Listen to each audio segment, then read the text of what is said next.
You're too old to marry. The words destroyed Charlotte Ashford at a ball filled with 300 witnesses, 30 years old, unmarried, watching her last chance walk away with a teenager. In 24 hours, she'd be nothing. But 30 days later, she'd become a duchess. What happened between that humiliation and her coronation is one of England's most powerful women involved: a contract marriage to a frozen duke, a nursery sealed for 5 years, nightmares that revealed buried trauma, and a conspiracy orchestrated by the most beautiful woman in London, a woman who'd destroyed one duchess already and was planning to destroy another. She thought, how much longer can I pretend their words don't destroy me piece by piece? Lady Penelope Hertford appeared with her pack of debutantes, all silken malice and youth so bright it hurt to look at. Still here, Miss Ashford? Still hoping? The ballroom spun. Candlelight glittered off jewels and cruel smiles. The scent of roses turned cloying, suffocating. Charlotte's corset suddenly felt too tight. Every eye watched, waiting for her to crack. We were discussing, Penelope continued, voice dripping false concern, how brave you are. Coming to these events. At your age. Laughter rippled. Soft. Polite. Devastating. Charlotte's hands clenched around her fan hard enough to snap the ivory. She wanted to run. Vanish. Cease to exist rather than endure another second of this public dissection. After all, another girl added, no gentleman wants a wife already past her prime. The truth landed like stones. Charlotte was too old. Too desperate. Too late. Her brother's gambling debts, £12,000, crushed her family. Her mother would lose their house in 6 days. And Charlotte's only value, marriageability, had expired years ago. She thought, this is rock bottom. Standing in a ballroom being torn apart by children while my family drowns in debt I can't fix. How kind of you to concern yourselves, Charlotte heard herself say, voice steady despite internal collapse. Though I wonder, does youth excuse cruelty? Or simply make it more obvious? Penelope's smile faltered. Then Lord Whitmore reappeared with his teenage conquest. He looked through Charlotte like she was furniture. Invisible. Irrelevant. Finished. The music swelled. Couples waltzed past in perfect synchronization, young, beautiful, full of futures Charlotte would never have. She fled to the library before the tears could fall. The library doors closed behind Charlotte with a soft click. Silence wrapped around her like a blessing. She pressed her back against the mahogany panels, eyes closed, finally allowing the mask to crack. A tear escaped. Then another. Who's there? Charlotte's eyes flew open. A man stood by the fireplace, half hidden in shadow. Tall. Broad-shouldered. His dark coat perfectly tailored, his posture rigid as a soldier's. I apologize, she stammered, swiping frantically at her wet cheeks. I didn't realize anyone was here. I'll leave immediately. You're crying. It wasn't a question. His voice carried an odd flatness, as if emotion had been drained from every syllable. He stepped forward, and firelight revealed his face. The Duke of Blackwood. Charlotte's breath caught. She'd heard the stories everyone had. The reclusive duke who'd lost his wife and infant son 5 years ago.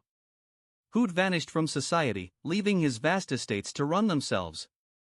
Who refused every invitation, every visitor, every attempt to draw him back into the world. What was he doing here? Your Grace, she managed, dropping into a curtsy despite her shaking legs. Forgive the intrusion. I'll stay.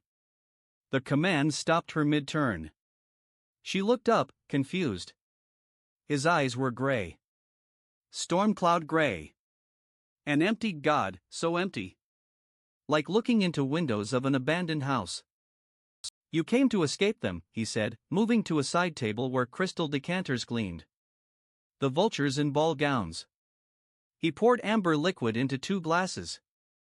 Handed one to Charlotte without asking if she wanted it. She took it. Their fingers brushed, his were cold, and something flickered across his face. Pain? Recognition? It vanished before she could identify it.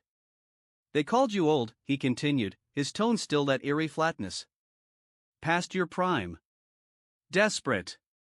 Charlotte flinched. You heard. These walls are thin. Society's cruelty even thinner. He raised his glass. To those of us deemed unfit for happiness. The bitterness in those words struck something deep in Charlotte's chest. She studied him properly now, the harsh lines bracketing his mouth, the silver threading through dark hair at his temples, the way his jaw clenched as if holding back screams. This man wasn't cold. He was frozen. There was a difference. I'm 30, she heard herself say. According to London society, I might as well be ancient. I'm 35. He drank. According to London society, I'm already dead. The raw honesty shocked her. People didn't speak like this, not to strangers, not in drawing rooms and libraries where every word was a chess move. Then we're both ghosts, Charlotte whispered. His eyes met hers. For one heartbeat, too, she saw past the ice. Saw the drowning man beneath. Then the shutters slammed down. He turned away, setting his glass on the mantel with too much precision. You should return, he said. Before they notice your absence and invent new stories. Dismissal. Clear as a slammed door. But Charlotte remained rooted. Because she'd seen it, that flash of recognition. Of shared understanding between two people existing on society's brutal margins. Your Grace, go. This time, she obeyed. 3 days later, Charlotte stood in the servants' entrance of Blackwood Manor. Rain hammered the cobblestones. Her cloak dripped puddles onto the flagstones. She thought, this is what rock bottom looks like. The letter had arrived that morning. Her brother's gambling debts, £12,000. The creditors would seize their mother's house by week's end. Unless Charlotte could produce a miracle. She'd come here because Lady Ashmore, the elderly countess she served as companion, was visiting the Duke. Because she had nowhere else to turn. Because desperate people do desperate things. Miss Ashford. The butler's voice held no warmth. Her ladyship is in the blue drawing room. Charlotte followed him through corridors that smelled of beeswax and something else, disuse. Abandonment. The portraits on the walls watched with dead eyes. Dust motes danced in weak afternoon light filtering through rain-streaked windows. In the drawing room, Lady Ashmore dozed in a wingback chair, her snores rattling teacups. The Duke sat across from her, a book open in his lap, unread. He looked up as Charlotte entered. Something flickered in those gray eyes, recognition? She couldn't tell. Your Grace. She curtsied. Forgive the intrusion. I came to attend Lady Ashmore. She's been asleep for an hour. He closed the book with a soft thud. You're soaked. It wasn't concern. Just observation. But he gestured to the chair near the fire. Charlotte hesitated, then sat. Propriety be damned, she was freezing. The warmth seeped through her wet clothes, making her shiver harder. They sat in silence. Rain battered the windows. The fire crackled. Lady Ashmore's snores provided strange rhythm. Your family is bankrupt, the Duke said suddenly. Charlotte's head snapped up. How did you? I make it my business to know things. His expression remained neutral. Your brother lost £11,900 at the gaming tables last month. Another creditor just filed papers this morning.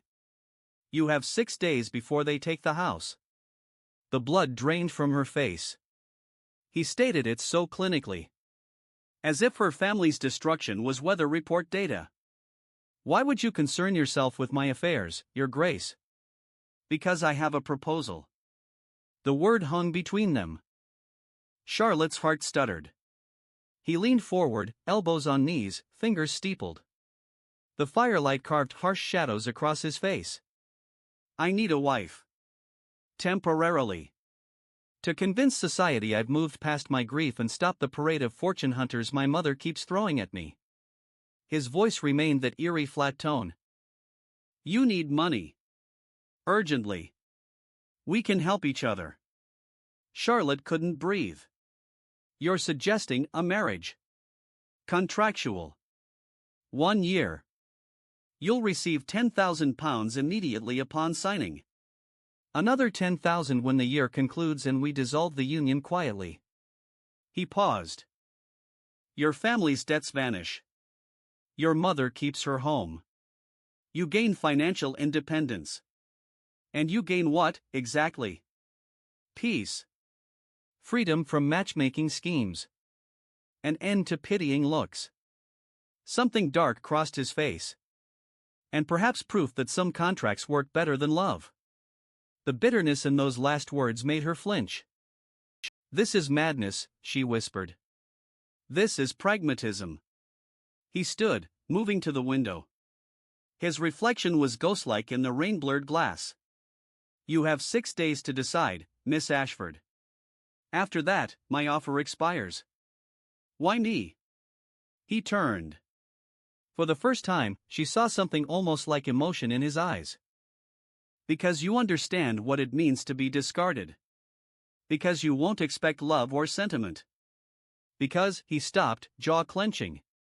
Because you're the only person in 5 years who looked at me and saw a human being instead of a tragic figure or a financial opportunity. Charlotte's throat tightened. The rain seemed louder suddenly. Lady Ashmore snorted in her sleep. I need time to think. 6 days, he repeated. My solicitor will contact you tomorrow with the contract details. Read them. Consider carefully. His gaze pinned her. This isn't a fairy tale, Miss Ashford. It's a business arrangement. Nothing more. But his hand trembled slightly as he picked up his book. Charlotte saw it, the crack in the armor. She thought, we're both drowning. The question is whether we'll pull each other under or somehow manage to float. The wedding took 11 minutes. No guests. No flowers. Just Charlotte, the Duke, a board vicar, and 2 witnesses pulled from the street for a shilling each. She thought, this is how dreams die, not with drama, but with signatures on parchment and the smell of cheap ink. Her hand shook as she signed Charlotte Margaret Ashford one final time. The next signature would bear his name. Duchess of Blackwood. A title that felt like a costume 3 sizes too large. The Duke didn't look at her during the vows. His I do was mechanical. When the vicar said you may kiss the bride, he pressed his lips to her cheek for exactly 2 seconds. Cold. Perfunctory. Like stamping a document. Then it was done. The carriage ride to Blackwood Manor stretched 90 minutes. They sat on opposite seats, the silence thick enough to choke on. Rain streaked the windows. Charlotte watched the countryside blur past, gray skies, dead fields, bare trees reaching like skeletal hands. She tried to speak twice. Both times, his expression stopped her. Not angry. Not cold. Just absent.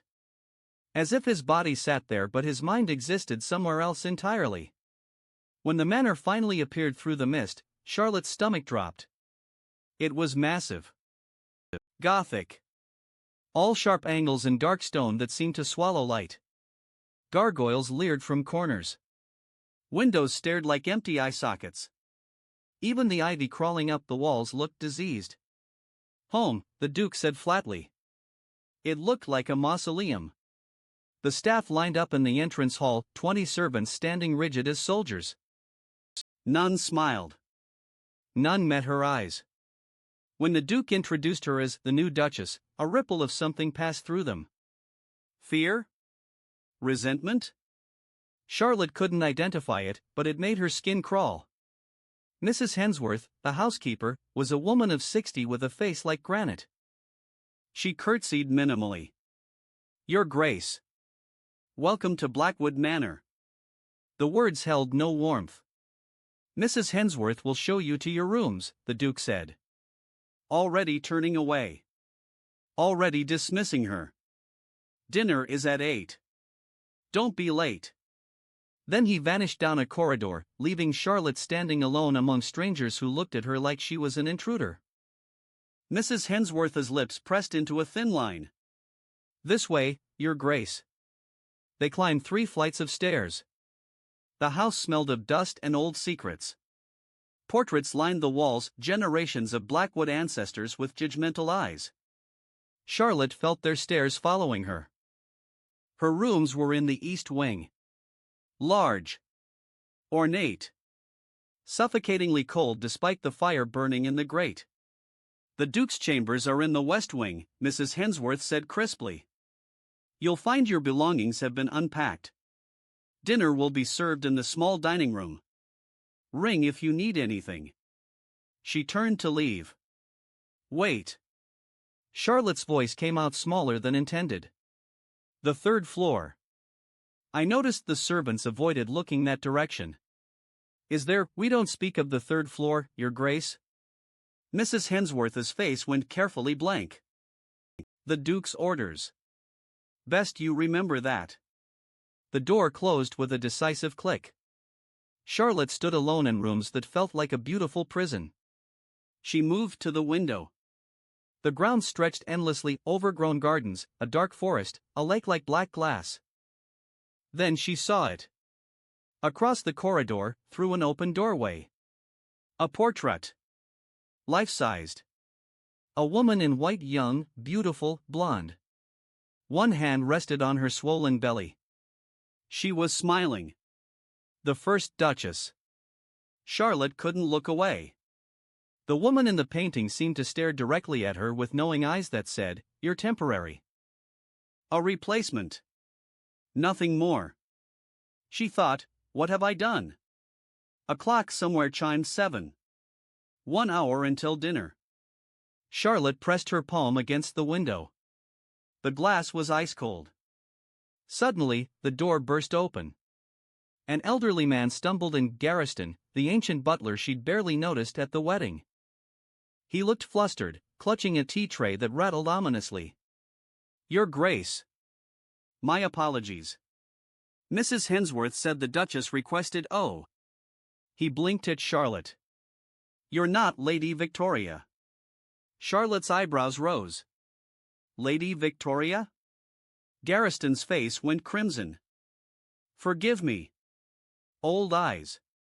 Old mind. Gets confused sometimes.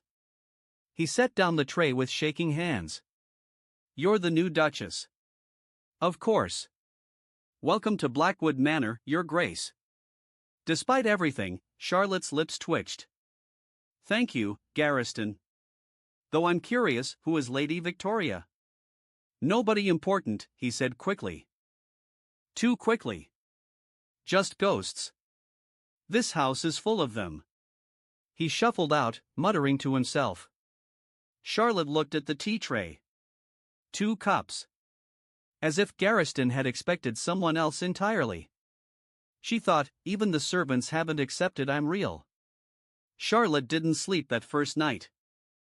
Every creak of the house sounded like footsteps. Every shadow looked like watching eyes.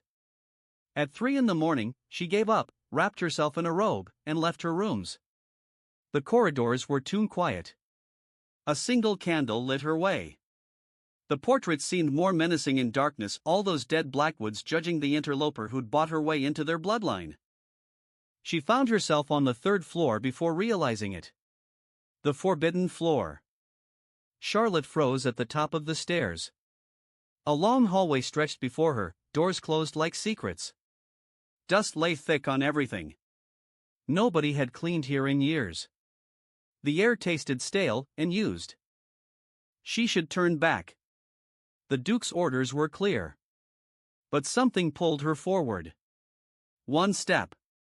2. The floorboards groaned under her feet. The first door opened to a nursery. Charlotte's breath caught. Everything was perfectly preserved. A cradle sat by the window, toys arranged on shelves, a rocking horse frozen mid-gallop. Baby clothes still hung in the wardrobe, tiny and heartbreaking. The scent of lavender lingered. Someone had placed sachets to keep the moths away. Someone still cared. She moved to the cradle, touched the embroidered blanket. Her throat tightened. A child had been meant to sleep here. Had slept here, perhaps, before. What are you doing? Charlotte spun. The Duke stood in the doorway, still fully dressed despite the hour. His face was carved from granite, but his hands shook. Your Grace, she stammered. I couldn't sleep. I didn't mean to get out. His voice was barely above a whisper, but it cut like a blade. Charlotte saw his eyes then, not empty now. Burning with something raw and terrible. Please, she tried. I only wanted to understand. You want to understand? He laughed, harsh and bitter. My son died in that cradle.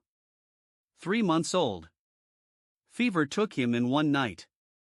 My wife followed a week later. Grief, the doctor said. Her heart simply stopped. He moved into the room like a man walking through fire. I've kept this room exactly as it was. 5 years. Because if I change one thing, if I admit they're truly gone, then, his voice cracked. Broke. Charlotte watched this frozen man splinter before her eyes.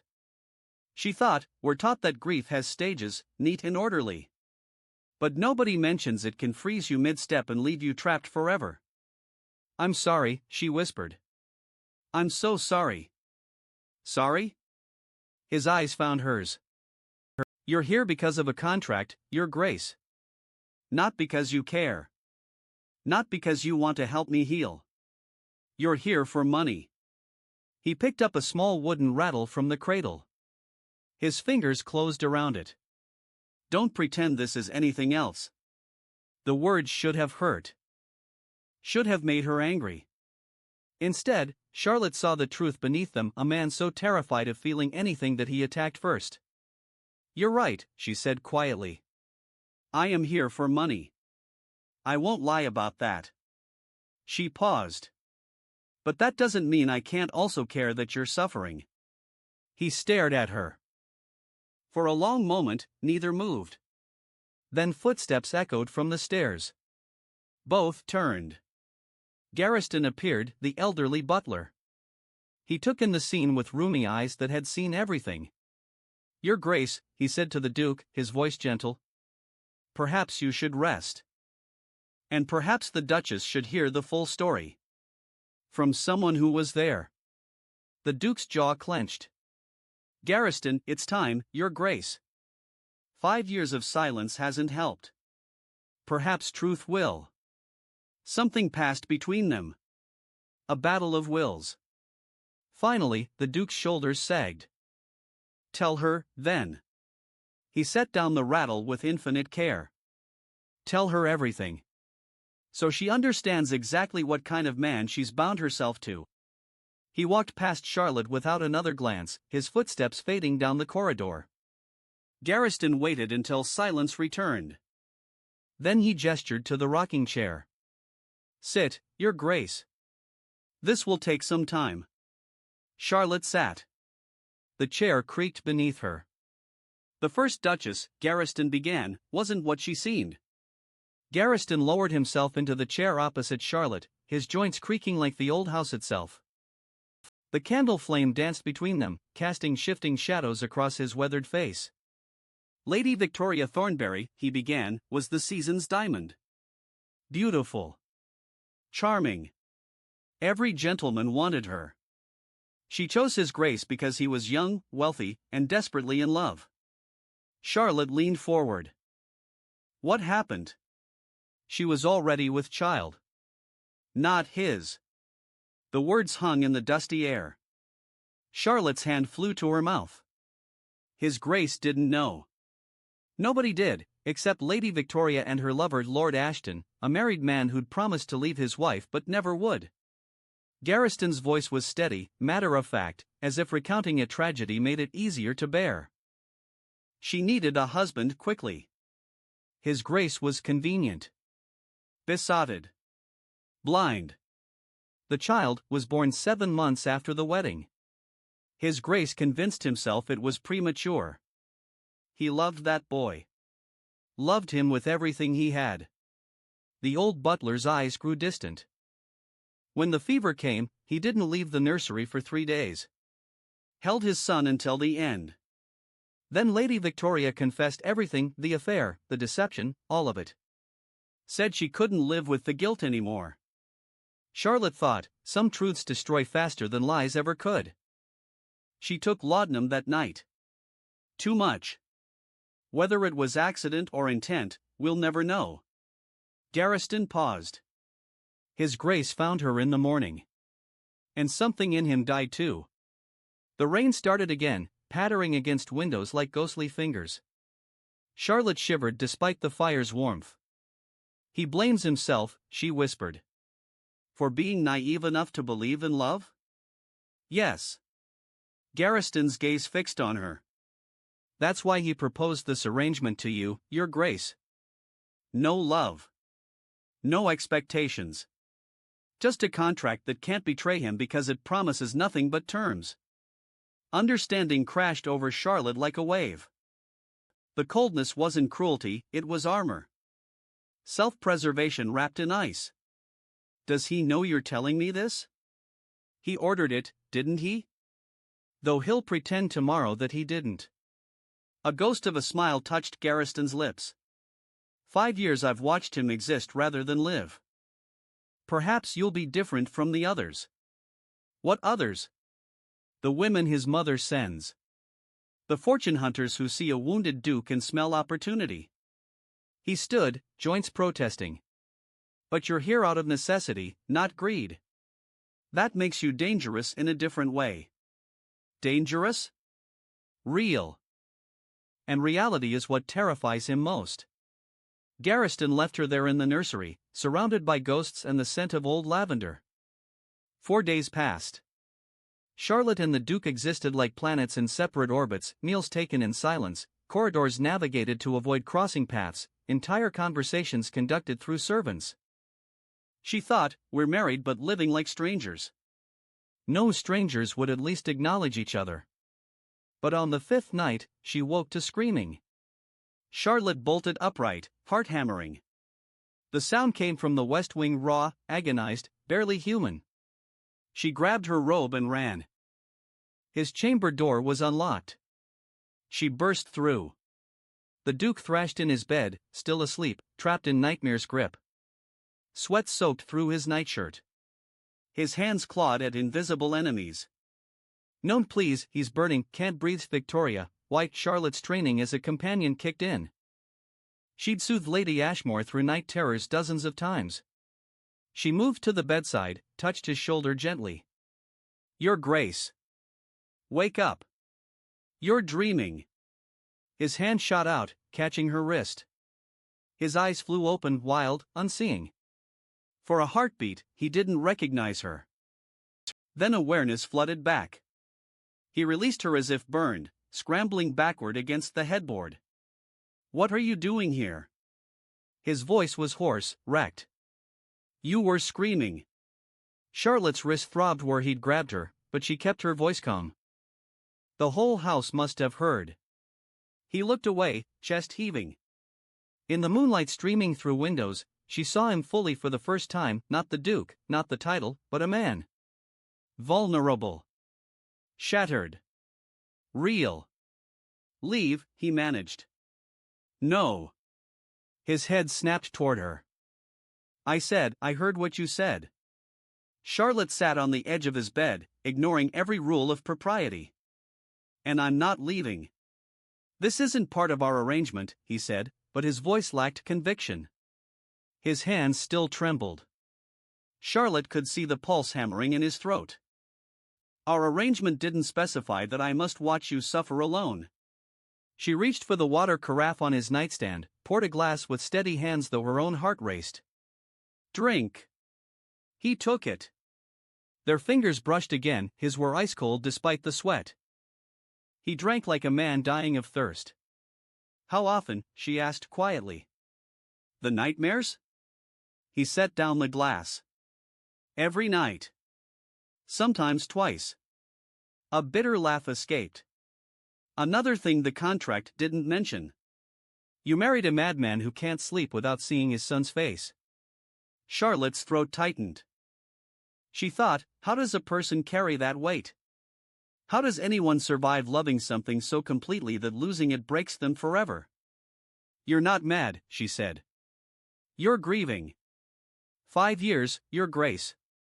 5 years. At what point does grief become madness? The rawness in his question cut through her. This wasn't the cold Duke of daylight hours. This was a man stripped bare by darkness and memory. When you stop feeling it, she whispered.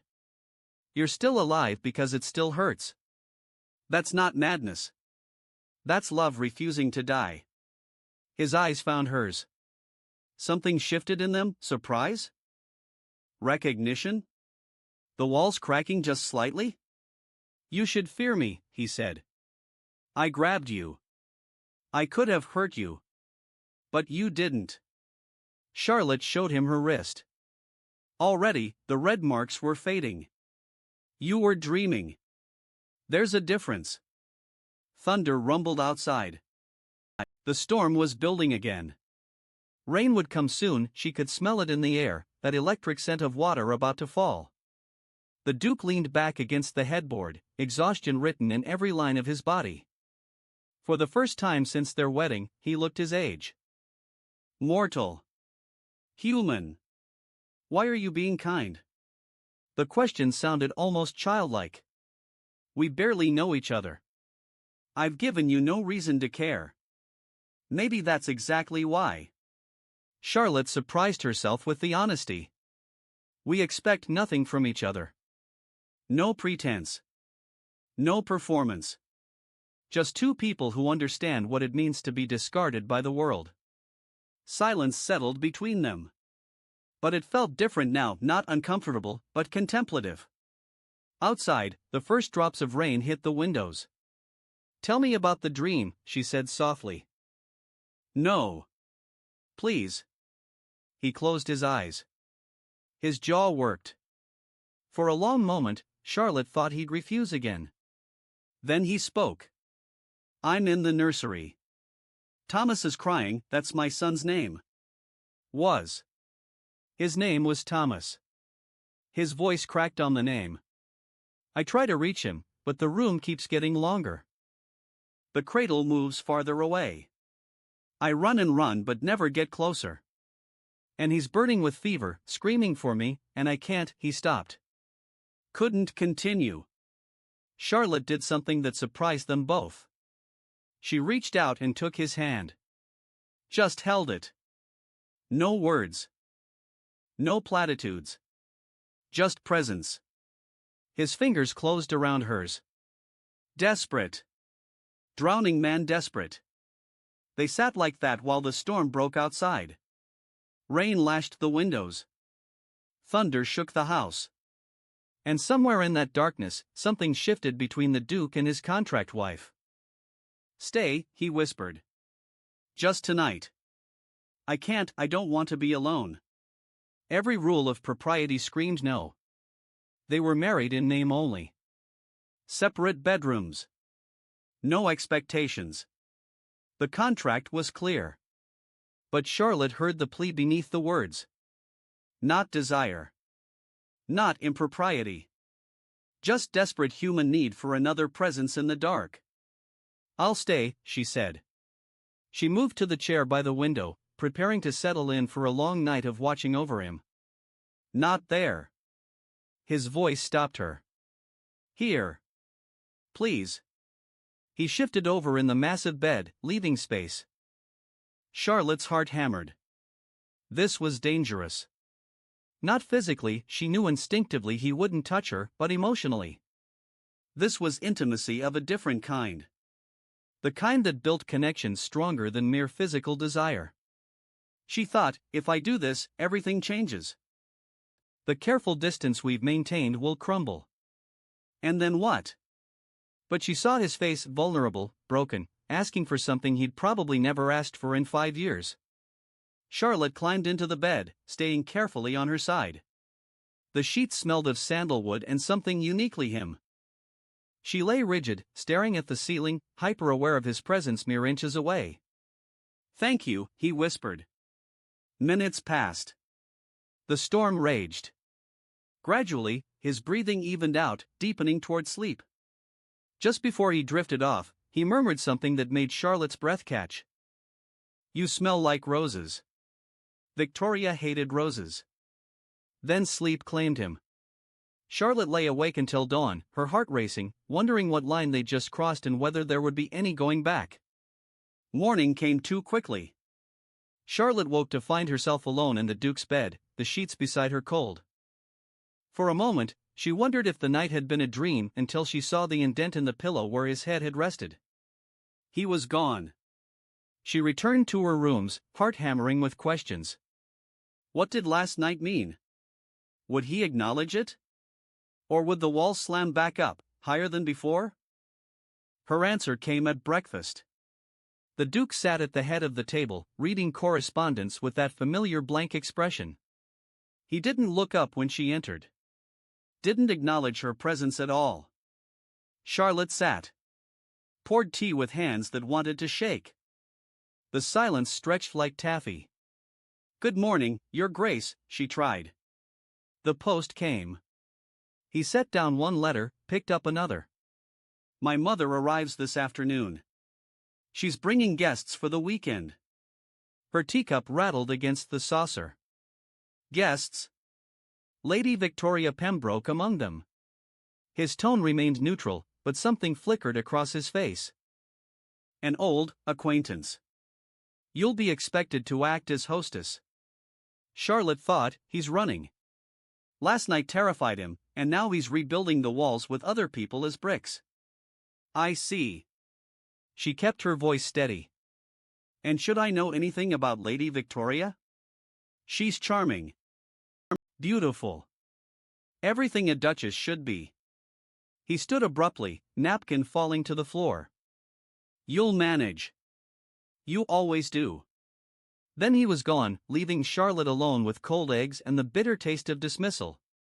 The Dowager Duchess arrived at 3 o'clock in a cavalcade of carriages. She swept into the manor like a conquering general, tall, imperious, draped in black silk despite 5 years of mourning being more than sufficient. Behind her came 4 guests. 3 Charlotte barely registered. The 4th stopped her heart. Lady Victoria Pembroke was everything the Duke had said, and more. 25, perhaps. Blonde hair like spun gold. Eyes the color of summer sky. A figure that made grown men stumble. She moved with the confidence of someone who'd never been told no. "Darling!" Victoria rushed to the Duke, hands outstretched. "It's been far too long." He took her hands. Kissed her cheek. For the first time since their wedding, Charlotte saw him smile. Small. Brief. But there. "Lady Victoria. Welcome to Blackwood." "Oh, we're past formalities, surely." Victoria's laugh was like wind chimes. "After everything we once were to each other."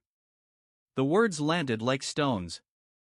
Charlotte stood frozen as Victoria finally noticed her. "And you must be the new Duchess." Victoria's smile didn't reach her eyes. She looked Charlotte up and down, an assessment that took 3 seconds and found her wanting. "How unexpected. Adrian, you didn't mention your wife was so mature." The word hung in the air. Mature. A polite way of saying old. Charlotte felt every one of her 30 years like lead weights. Standing next to Victoria was like standing next to the sun. Everything about her seemed dim in comparison. "A pleasure to meet you, Lady Victoria." Charlotte extended her hand. Victoria took it limply. Her skin was soft, uncalloused. The hand of a woman who'd never worked a day in her life. "The pleasure is entirely mine. I've been so curious about the woman who finally captured our dear Duke's heart." Her eyes glittered. "Though I understand it's more of a practical arrangement?" How refreshingly modern. Charlotte's stomach dropped. How did she know? The Dowager Duchess cleared her throat. "Victoria, dear, perhaps we should settle in." "Charlotte, you'll show our guests to their rooms?" It wasn't a question. The next 3 hours passed in a blur of hostess duties. Charlotte smiled until her face hurt. Made conversation until her voice went hoarse. All while Victoria held court like visiting royalty, charming everyone, especially the Duke. At dinner, Victoria managed to seat herself beside him. She touched his arm when she laughed. Leaned close to whisper observations. Referenced shared memories. Remember that summer at Bath? The fountain incident? We laughed for hours. Each memory was a blade. Charlotte sat at the opposite end of the table, watching her husband transform. Not into warmth, exactly, but into something less frozen. More human. Because of Victoria. Not her. She thought, this is what he wants. Someone young. Beautiful. Uncomplicated by age or desperation.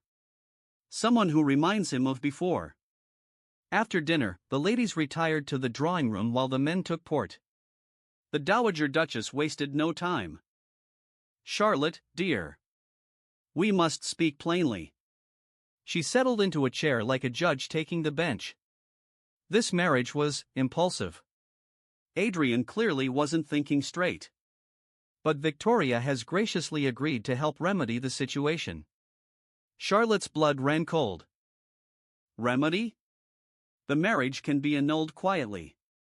You'll be compensated, naturally. And Adrian can finally settle with someone appropriate. The Dowager smiled. Victoria's father is an earl. She's been out for 7 seasons and had multiple offers. But she's always held a torch for Adrian. Since before that unfortunate business with his first wife.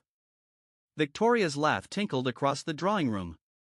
Oh, Mother Blackwood, you're being far too direct. Though I suppose there's no point in pretense. She turned to Charlotte with mock sympathy. You must understand, dear. Adrian and I have history. We would have married years ago if circumstances hadn't intervened. Charlotte's nails dug into her palms. She thought, so this is how it ends. Not with contracts and lawyers, but with a beautiful woman and a mother-in-law's machinations. Does the Duke know about this plan? Her voice came out steadier than she felt. He will. The Dowager sipped her sherry. Once he sees what he's been missing. Victoria has agreed to stay the month. Plenty of time for old feelings to resurface. Old feelings. Charlotte remembered the Duke's smile earlier, the first genuine warmth she'd seen. All directed at Victoria. The door opened. The men returned, bringing the scent of tobacco and brandy. The Duke's eyes found Victoria immediately. Not Charlotte. Never Charlotte. Lady Victoria, he said. Perhaps you'd join me for a walk in the gallery? I've acquired several new pieces since your last visit. I'd be delighted. Victoria rose, smoothing her jade silk gown. She looked like a painting herself, all golden beauty and graceful lines. They left together. Charlotte watched them go, her chest tight with something she refused to name. Not jealousy. She had no right to jealousy. This was a contract, nothing more. Except it hadn't felt like a contract when he'd held her hand in the darkness. When he'd whispered stay like a prayer. The Dowager smiled. You see? Already they're natural together. Not forced like, she stopped, but the implication hung heavy. Not forced like you and my son. Charlotte excused herself. Claimed a headache. Nobody tried to stop her. She fled to her rooms, closed the door, and finally allowed herself to feel everything she'd been holding back. The humiliation. The inadequacy. The crushing realization that she'd been foolish enough to think one night of vulnerability meant anything. She thought, this is what I deserve. I came here for money, not love. I have no right to want more. But she did want more. God help her, she did. A knock startled her. Your Grace? It's Garriston. She opened the door. The old butler stood there, face grim. You should know something, he said quietly. About Lady Victoria. Charlotte's pulse quickened. What about her? She was there. 5 years ago. At the house party where the first Duchess died. His rheumy eyes held hers. Lady Victoria and the first Duchess were close friends. Some say too close. There were whispers that Lady Victoria encouraged the affair with Lord Ashton. That she wanted the Duchess gone so she could Garriston. The Duke's voice cracked like a whip. Both turned. He stood at the corridor's end, Victoria beside him. His face was thunderous. A word. Now. Garriston bowed slightly to Charlotte, then followed the Duke. The door to the study slammed. Victoria remained, examining her nails with studied casualness. Poor Garriston. He's getting senile, I'm afraid. Inventing conspiracy theories about ancient history. She looked up, blue eyes sharp as glass. You shouldn't listen to servant gossip, Your Grace. It's terribly undignified. What were you doing 5 years ago? Charlotte surprised herself with the question's boldness. Victoria's smile was all teeth. Being young. Something you'll never experience again, I'm afraid. The question is, will you step aside gracefully? Or must we make this ugly? Before Charlotte could respond, Victoria swept away, leaving behind the cloying scent of jasmine perfume. Charlotte stood frozen. Her mind raced. Garriston's words. Victoria's threat. The Duke's anger. It all swirled into a toxic mix of doubt and fear. What had Victoria done 5 years ago? And why was the Duke so desperate to protect her? 3 days of Victoria's visit passed like slow torture. Charlotte watched her husband transform not into the warm man he'd been before, but into someone who laughed at Victoria's jokes, who lingered over breakfast to hear her stories, who walked the gardens with her while Charlotte remained inside like forgotten furniture. She thought, I'm disappearing. Becoming a ghost in my own house. On the 4th day, Charlotte descended the stairs earlier than usual, seeking coffee before facing another day of Victoria's triumphant smiles. Voices drifted from the Duke's study, the door slightly ajar. 6 months at most. A man's voice. Not the Duke. The solicitor. The contract specifies 1 year, but grounds for early dissolution can be arranged. Non-consummation. Mutual agreement. Your mother's suggestion of incompatibility. Charlotte froze on the landing. And the financial obligations? The Duke's voice. 20,000 as agreed, regardless of duration. She's fulfilled her part appearing as your wife publicly. The marriage has served its purpose. Your mother's matchmaking schemes have stopped. Laughter. Cold and businesslike. Because she's found a better candidate. Victoria's father has made his interest clear. An alliance between our families would be advantageous. Especially with the new railway investments. When? The Duke again. Lady Victoria has agreed to wait until autumn. Gives you time to dissolve this arrangement quietly.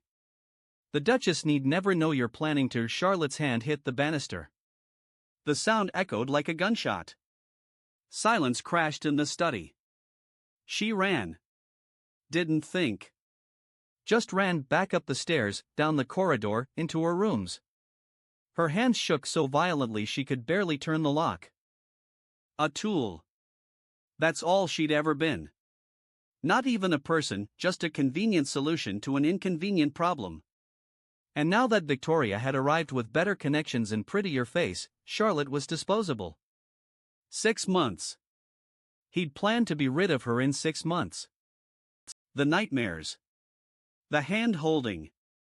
The vulnerability he'd shown, all of it meaningless. Probably calculated. Keep the contracted wife compliant until a better option arrived. She thought, how could I be so stupid?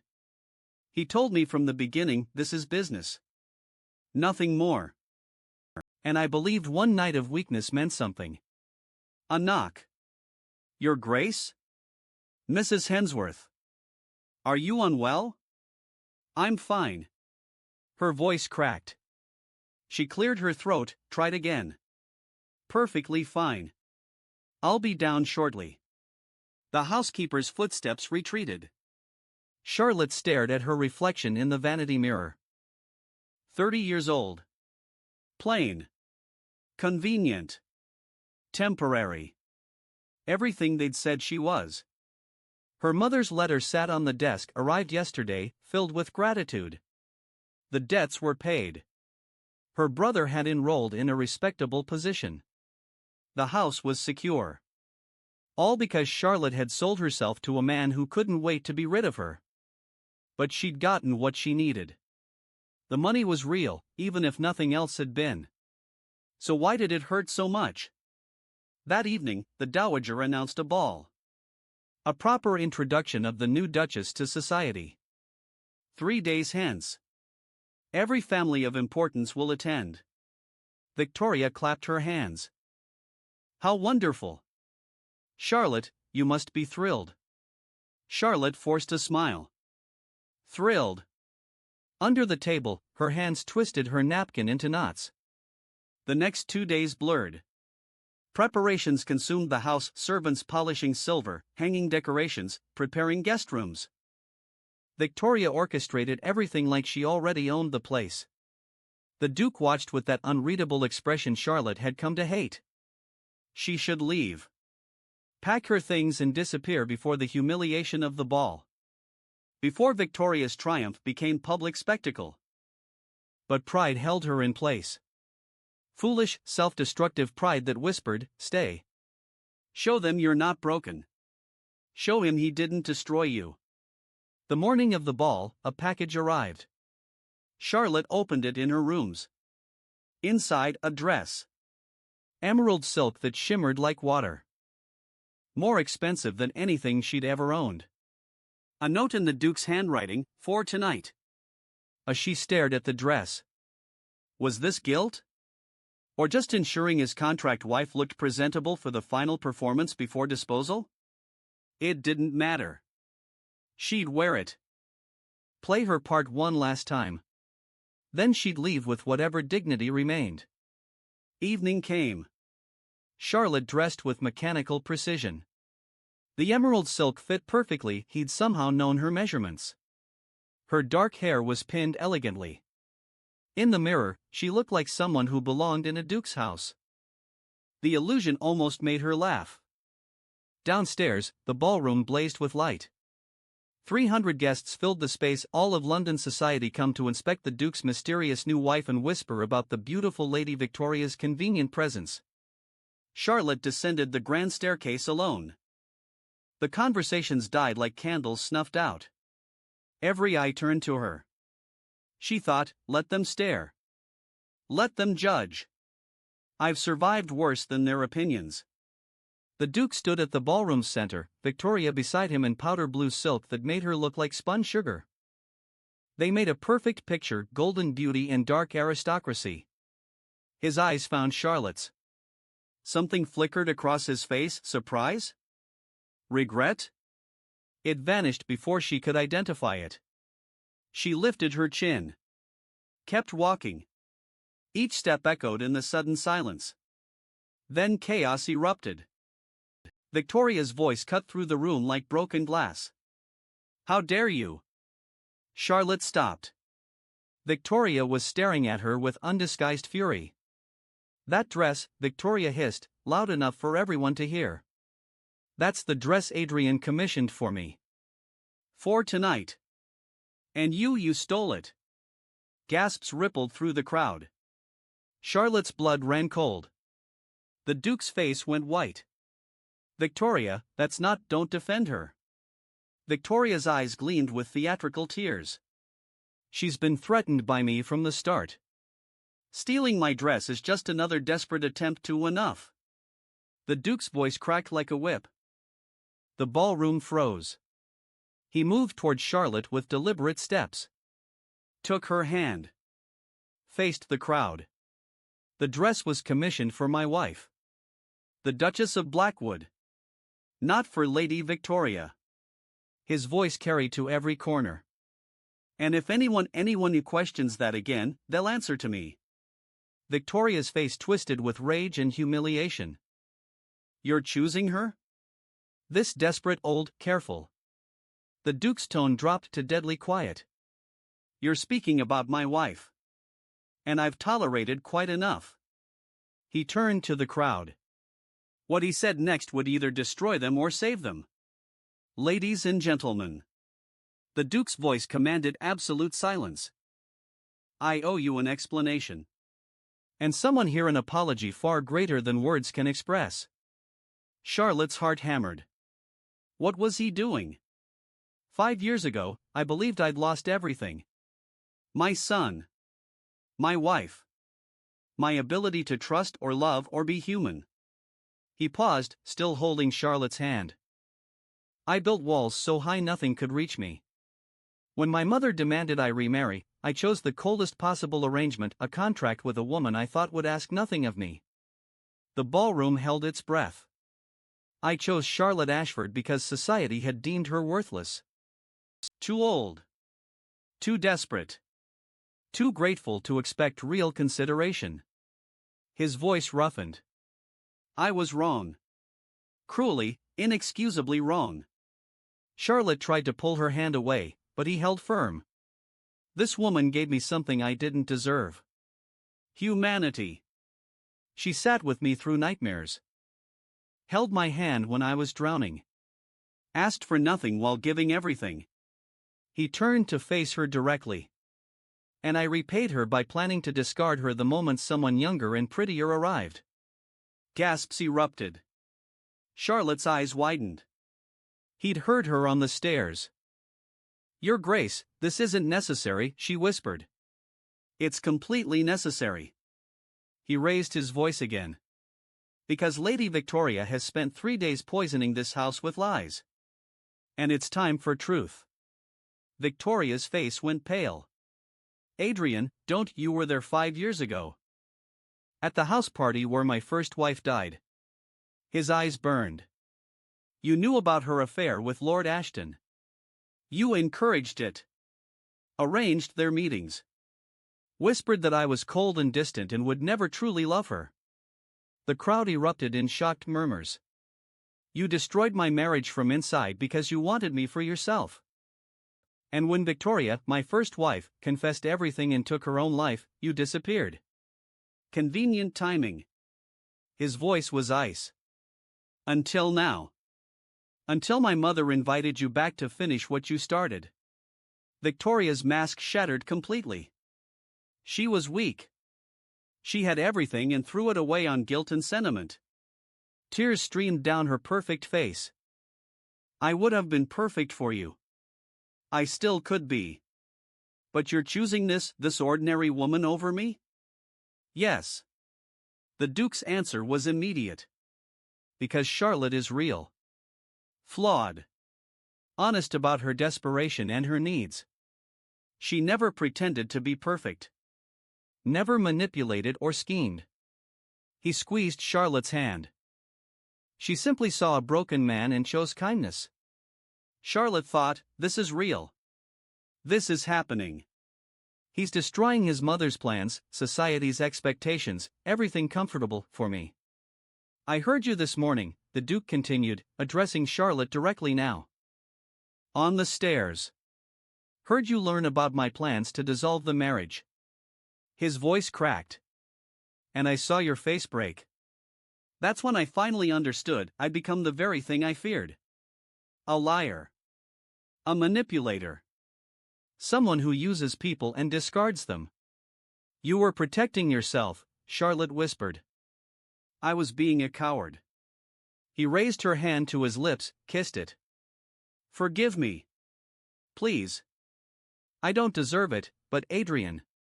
She interrupted, using his given name for the first time in public. You don't need my forgiveness. You need to forgive yourself. The ballroom was absolutely silent now. 300 people witnessing something raw and private and utterly uncommon. The Duke turned back to the crowd. Lady Victoria is no longer welcome in my home. Neither is anyone who supported this scheme. His eyes found his mother. That includes you, Mother. Until you can accept the wife I've chosen, truly chosen, not as contract but as partner, you're not welcome here. The Dowager Duchess stood rigid with fury. You'll regret this. I already regret waiting so long to say it. Victoria let out a sound between laugh and sob. Then she gathered her skirts and fled, shoving through the crowd.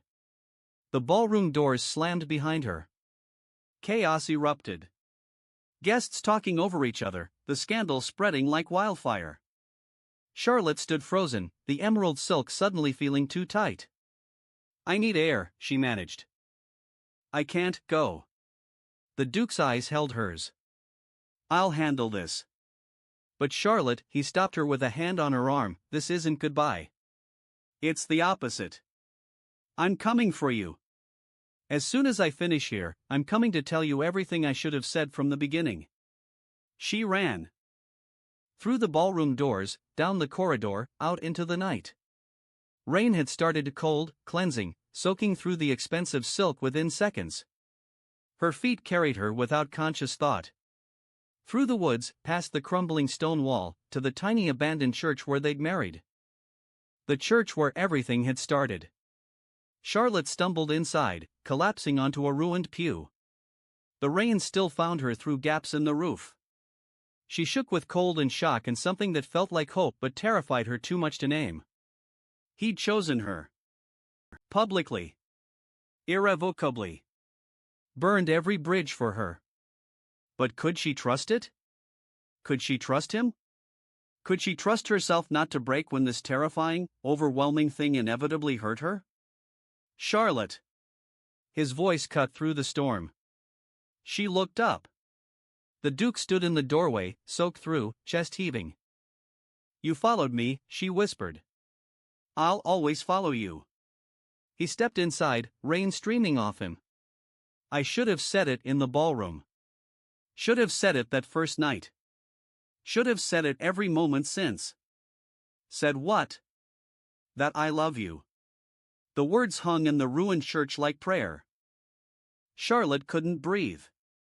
The word love hung between them and the cold, ruined church. Rain poured through the broken roof, creating waterfalls around them. She thought, this is the moment.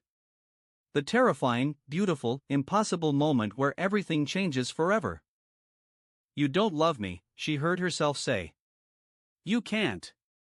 We barely know each other. This is just guilt. Responsibility. You feel bad about the contract, I know you held my hand when I was drowning. He moved closer, each step deliberate. I know you didn't run when you saw my worst. I know you smell like roses and your smile is rare and precious because you've been taught to hide it.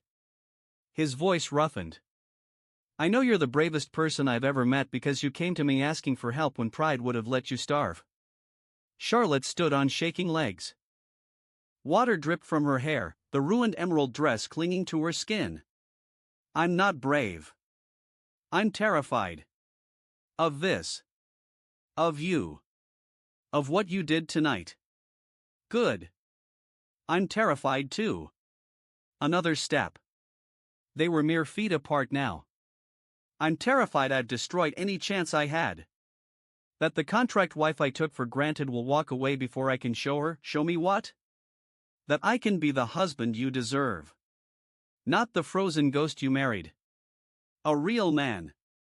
Flawed and still grieving and probably always a little broken. His hand reached toward her face, trembling. But yours. Completely yours if you'll have me. Thunder shook the church. Charlotte looked at this man, this Duke who'd thrown away everything comfortable and safe for her, and saw past the title to the terrified human beneath. You humiliated your mother, she said. Destroyed your relationship with half of society. Exposed yourself completely. All for a woman they call old and desperate. They're not wrong about desperate. His thumb brushed her wet cheek.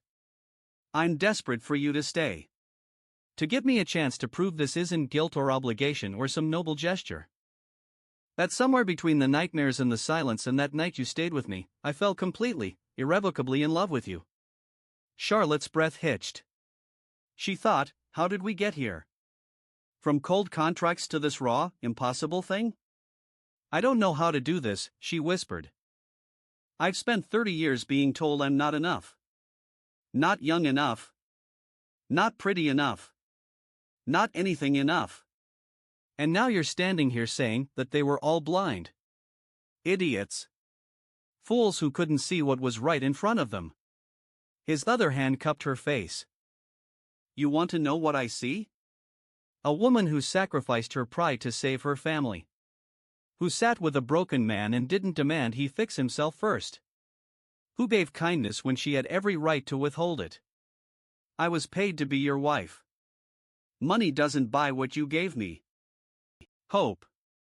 Humanity. The first real breath I've taken in 5 years. His forehead pressed to hers.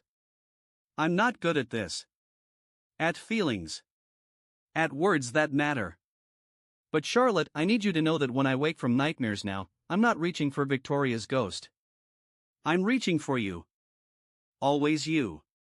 A sob escaped her. All the walls she'd built, careful, protective, necessary, began to crack. You'll hurt me, she said. Not because you're cruel, but because this is real, and real things have power to destroy. I know. And you'll hurt me too. Because love isn't safe or predictable or anything the contracts promised. Lightning illuminated his face, all sharp angles and desperate hope. But I'd rather feel everything with you than feel nothing alone. The space between them evaporated. His lips found hers, not cold this time, not perfunctory. Desperate.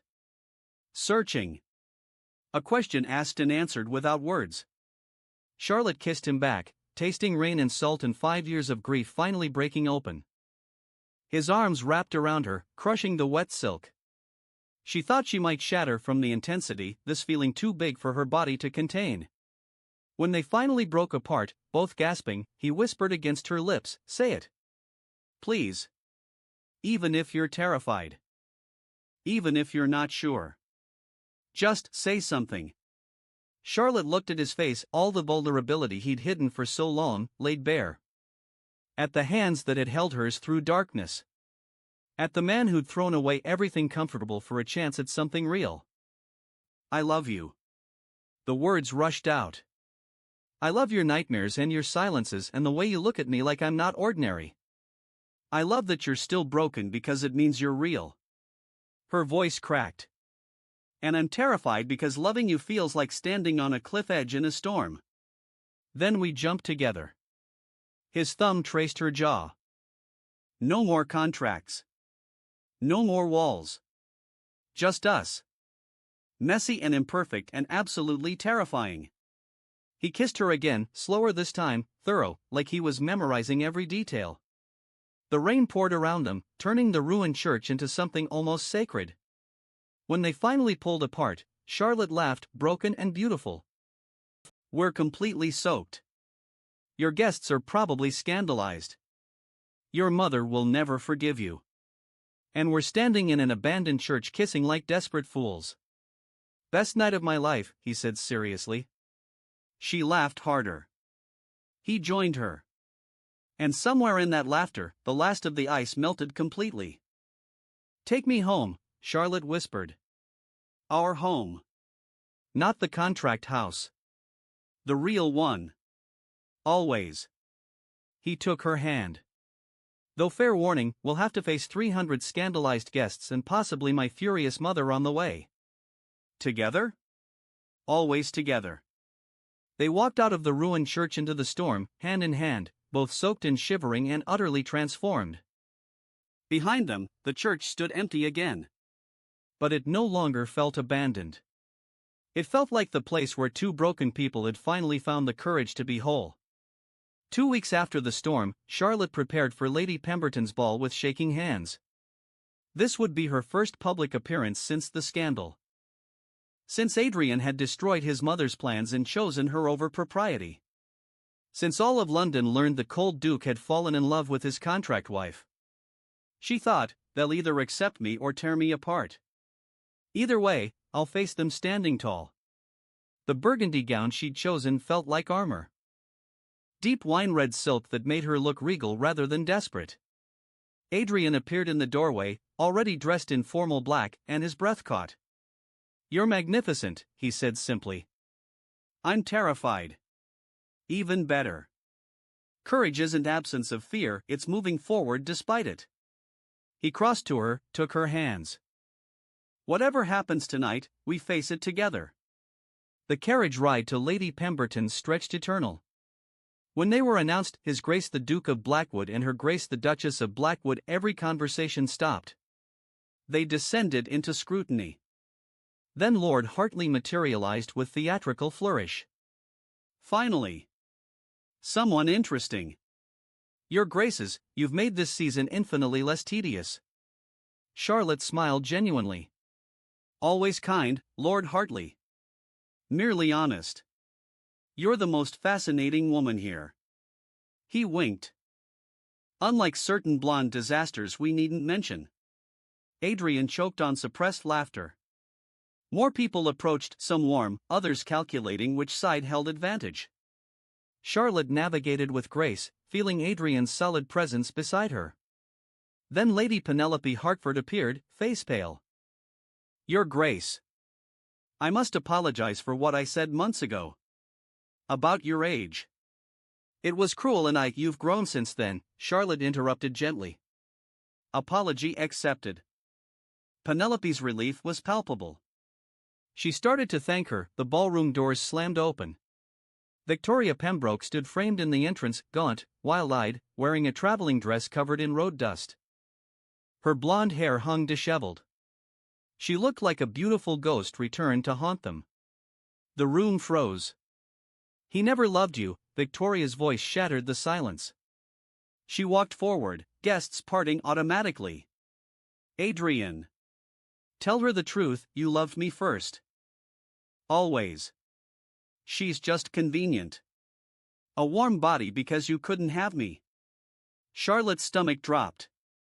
But this time, she didn't wait for Adrian to fight her battles. She stepped forward, moving between him and Victoria. "You're right," Charlotte said clearly. "He did love you. Or the idea of you." Victoria's eyes narrowed. "Then you admit—" "I admit that 5 years ago, Adrian loved a fantasy. A beautiful woman who seemed perfect." Charlotte took another step. The ballroom held its breath.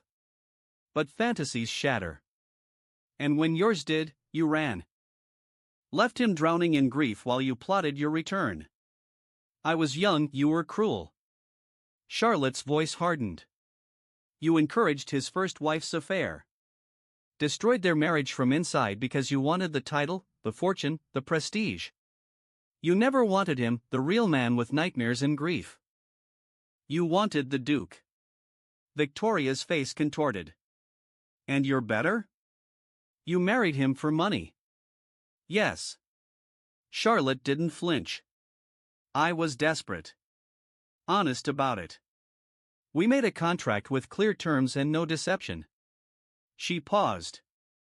"But somewhere between that cold arrangement and now, I learned something you never could." "What?" Victoria spat. "That love isn't about being perfect or young or beautiful enough. It's about seeing someone at their worst and choosing to stay." Charlotte's voice softened. "I've held him through nightmares. Sat with him in grief. Asked for nothing while giving everything, not because any contract required it, but because he mattered."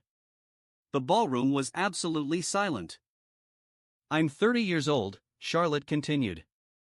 "Too old by society's standards. But I'm exactly the right age to understand what matters. And Adrian, the real Adrian, chose me. Not despite my age or circumstances. Because of who I am when everything else is stripped away." She turned slightly, found Adrian's eyes burning with something that stole her breath. "So keep your beauty and youth and fantasies," Charlotte said, turning back. "I have something infinitely more valuable. Truth. Messy, imperfect, terrifying truth. And I wouldn't trade it for anything." Victoria stood frozen, tears streaming. Then she laughed, broken, bitter. "You win. This was never about winning. I hope you find what you're looking for, Victoria. But you won't find it here." Victoria fled. The doors slammed. Then applause erupted, started by Lord Hartley, spreading through the crowd. Not everyone joined, but enough that the sound became thunderous. Adrian was suddenly beside her, arm around her waist. You were magnificent. I was terrified. Even better. He kissed her temple. I love you more every moment. Lord Hartley appeared, grinning. Your Grace, finest theatre all season. Brilliant. Charlotte laughed despite the adrenaline. Send Lady Pemberton my apologies for the drama. Are you joking? This is the best entertainment she's had in years. The rest of the evening passed in a blur. Even the Dowager Duchess appeared near midnight, offering a stiff nod, not approval, but not rejection. As they left, Charlotte looked back at the blazing ballroom. She thought, a year ago, I stood in a place like this being destroyed. Tonight, I stood my ground. That's what courage really means, not fearlessness, but action despite terror. 1 year later, Charlotte stood by the nursery window at dawn. In her arms, month-old Thomas Adrian Blackwood slept, named for the brother he'd never meet but would always honor. She thought, a year ago, I was desperate and broken. Now I'm holding my son in a house that's learned to breathe again. The nursery had been rebuilt. Not erased. Adrian insisted on keeping reminders of the first Thomas. The wooden rattle on the shelf. The embroidered blanket folded in the wardrobe. But new life surrounded old grief now. Fresh paint. Bright curtains. Toys waiting for tiny hands. Grief and joy could coexist. She'd learned that. You're awake early. Adrian appeared, hair disheveled, still in nightclothes. A year ago, she couldn't have imagined him like this, unguarded, domestic, utterly human. He was fussing. Didn't want to wake you. I'm always awake when you're not beside me. He wrapped arms around them both, chin on her shoulder. They looked down at their sleeping son together. He has your nose. Your stubbornness. Refused to sleep for 2 hours. Adrian laughed softly, the sound still amazed her, how easily it came now. Not constantly. He still had dark days when memories pulled him under. But the ice had thawed, leaving someone real and gloriously alive. The scandal had faded, as scandals do. Victoria had married a baron, moved to Scotland. The Dowager Duchess finally acknowledged the marriage after Thomas's birth. Some bridges rebuilt. Others remained broken, and that was acceptable. Charlotte's mother had visited last month, weeping with joy. Her brother wrote thanking her again for the sacrifice that saved them all. Sacrifice. It didn't feel like sacrifice anymore. It felt like the best decision she'd ever made. Do you ever regret it? She asked quietly. Choosing me over everything comfortable? Adrian turned her to face him, careful with the baby. Every day I regret not choosing you sooner. Not seeing past my fear. He kissed her forehead. But regret choosing you? Never. Not once. Not ever. Thomas stirred, making small sounds. Charlotte rocked him gently. She thought about that first ball, standing alone, being torn apart by girls too young to understand the damage they caused. She'd believed them. That she was too old. Too desperate. Too late for happiness. But age had nothing to do with it. Victoria had been young and beautiful, yet she destroyed lives. Penelope had been 18 and cruel until shame taught her better. Youth wasn't virtue. Beauty wasn't goodness. And love, real love, didn't care about any of it. I was so afraid, Charlotte whispered. That night in the storm. When you said you loved me. I was terrified because I'd spent so long believing I wasn't worthy. And now I know the truth. It wasn't age that kept me from happiness, it was fear. Fear of being seen. Of wanting something and failing. Of trying and being rejected. She looked up at him. You taught me that being broken isn't the same as being worthless. That scars prove we survived, not that we're damaged beyond repair. Adrian's eyes gleamed with emotion. You taught me that too. They stood together as dawn broke fully, turning the nursery golden. Their son slept on, oblivious to the weight of the moment. Someday they'd tell him his story, how his parents found each other in separate despairs and built something neither thought possible. Charlotte understood now what poets meant about love transforming people. Not dramatically, but in quiet shifts. In choosing vulnerability over safety. In believing someone could see your worst and stay. In learning that the opposite of loneliness isn't just companionship, it's being truly known. She'd been called old, desperate, pathetic. Perhaps she had been desperate enough to accept a cold contract with a frozen man. But that desperation led her here, to this moment, to this life exceeding every dream she'd been told was impossible. The greatest courage isn't fearlessness. It's admitting terror and leaping anyway. And sometimes, not always, but sometimes, you discover what felt like falling was actually learning to fly. No one gets to define your worth except yourself. Age is just a number. Beauty fades. But choosing to be brave, to be honest, to be vulnerable despite every reason not to, that's what transforms ordinary moments into extraordinary lives. Charlotte kissed her son's forehead, then her husband's lips. Thank you, she whispered. For what? For seeing me when I was invisible. For choosing me when I was nothing. For loving me into becoming everything. No, Adrian said softly. You were always everything. I just finally had eyes to see it. Outside, the sun rose fully over Blackwood Manor. Inside, a family stood together, built not from perfection, but from two broken people brave enough to heal together. And that, Charlotte thought, was the only happy ending that ever really mattered.